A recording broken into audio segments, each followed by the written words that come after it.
বাঁধাকপি দিয়ে বিকেলবেলা সুন্দর একটা নাস্তা। দেখতে যেমন সুন্দর, খেতেও খুব মচমচে, ভারী মজা পাকোড়া। আমি একটা বলে বাঁধাকপিগুলো কুচি করে কেটে ধুয়ে পরিষ্কার করে পানিটা ঝরিয়ে নিয়েছি।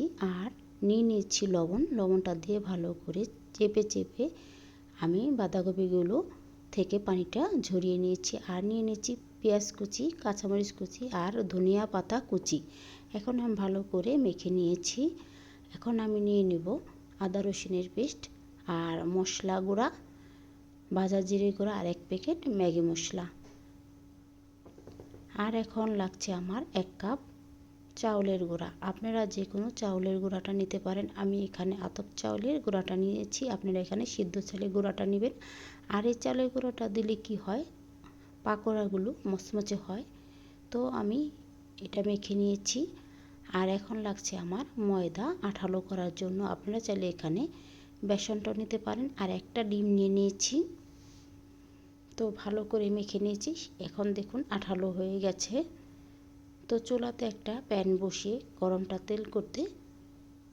তেলটা গরম করতে বসিয়ে দিয়েছি, দেখতেই পাচ্ছেন। তো এখন আমি একটা একটা করে পাকোড়াগুলো ভেজে নেব। তো পাতলা করে ভেজে নিতে হবে।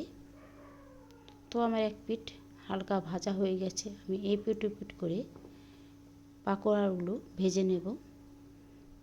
আপনারা যে কোনো ভাবে ভেজে নিতে পারেন, কেউ লাল, কেউ হালকা লাল করে ভেজে নিতে পারেন। আমি এখানে একটু লাল লাল করে ভেজে নেব।